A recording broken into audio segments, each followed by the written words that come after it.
Sir result pending काफी समय से चले हुए हैं। पोस्टल कोड जो अलग अलग है उसको कब तक परिणाम घोषित हो रहा है, क्योंकि युवाओं की जो 14 लाख की फौज है। सर रिजल्ट पेंडिंग काफी समय से चले हुए हैं। पोस्टल कोड जो अलग अलग है उसको कब तक परिणाम घोषित हो रहा है, क्योंकि युवाओं की जो 14 लाख की फौज है वो लगातार इस चीज के लिए मेहनत कर रहे हैं, डिमांड कर रहे हैं। देखो, अभी जब से हिमाचल में कांग्रेस की सरकार बनी है जी, तब से तकरीबन जो कोऑर्डिनेट सिलेक्शन बोर्ड में भ्रष्टाचार होता था जी, हमारी सरकार बनने के बाद उसका भंडाफोड़ हुआ।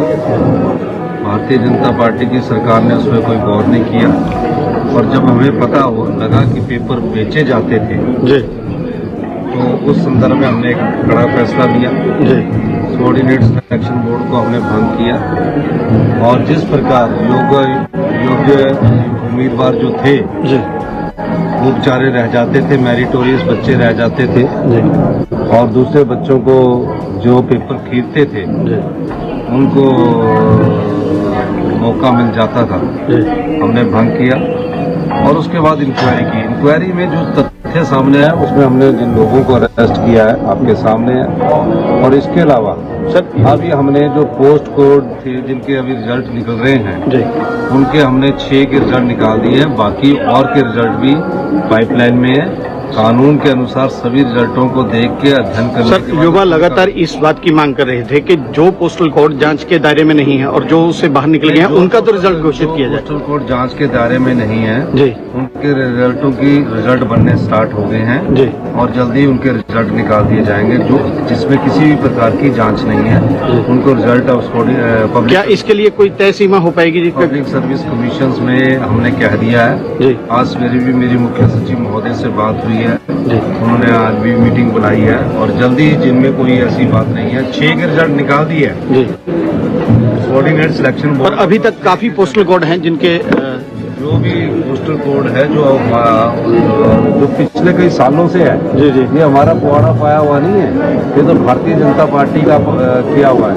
JOIT अभी तक सुप्रीम कोर्ट में 4 साल से केस चल रहा है। जी, हम उस केस को सही ढंग से आगे लाना, ठीक करना चाह रहे हैं, जी, लेकिन वो सरकार की भी कुछ मजबूरियां, सुप्रीम कोर्ट लंबी डेट देता। हम अर्ली हियरिंग की हमने एप्लीकेशन डाली और जो ड्राइंग टीचर के है वो है उन सबको सरकार स्क्रूटनी कर रही है और जल्दी उनके रिजल्ट भी निकाल रही है। सर विभिन्न जो जल विद्युत परियोजनाएं हैं उनसे वाटर सेस के माध्यम से राजस्व जुटाने की बात हो रही है, वहीं शानन के लिए भी आपने कहा है, तो किस तरह से रॉयल्टी जुटाने के लिए? कानूनी तरीके से हमने कहा है कि जिस चीज की लीज खत्म होगी जी, उस चीज की रिन्यू तो उस समय की राज्य सरकार करेगी। जी, तो राज्य सरकार अभी कांग्रेस पार्टी की हमारी सरकार है, तो अगर 24 में लीज होती है और हम उसको रिन्यू नहीं करते तो ऑटोमेटिकली शानन पावर प्रोजेक्ट सरकार के पास आ जाएगा।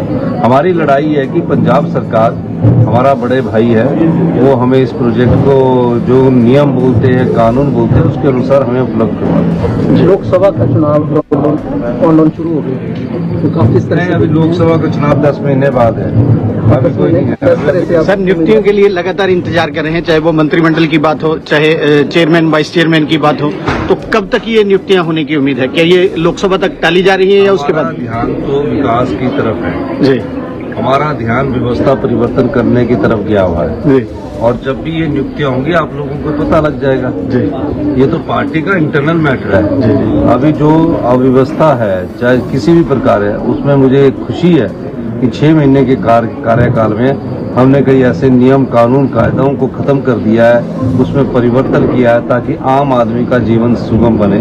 आप आगे देखेंगे कि आने वाले समय में भी आम आदमी, गरीब आदमी के लिए जो हम योजनाएं लेके आ रहे हैं, गरीब बच्चों के लिए हम योजना लेके आ रहे हैं, शिक्षा में 1% ब्याज पर बच्चों को शिक्षा आर्थिक सहायता हम उपलब्ध करवा रहे हैं। इस दृष्टिकोण से भी हमारी सरकार कार्य कर रही है और आप पाएंगे कि जो आम आदमी को सुविधाएं मिलनी चाहिए वो सुविधाओं की तरफ आगे बढ़ रही है। सर एक वनों से बड़ा राजस्व जुटाने की तैयारी में जो सरकार है, लोअर बेल्ट में जो है 10 से ज्यादा डिवीजनें जो है इसके लिए नोटिफाई की गई है और 5 डिवीजनों को इसके लिए तैयार कर लिया गया है। अब जो खुदरो दरख्तान है जी, उसमें भी जो मालिक है उनको कुछ पेड़ काटने की अनुमति देने जा रहे हैं। जी, जो सूख जाते हैं पेड़ या गिर जाते हैं पेड़, उनको उठाने के लिए तो 6-6 महीने लग जाते हैं। हम अभी 10-12 दिन बाद हमारी इसमें मीटिंग है। हम चाहेंगे कि फॉरेस्ट गार्ड और बीओ को इसकी पावर दे दी जाए, और जो पेड़ गिरा है पहला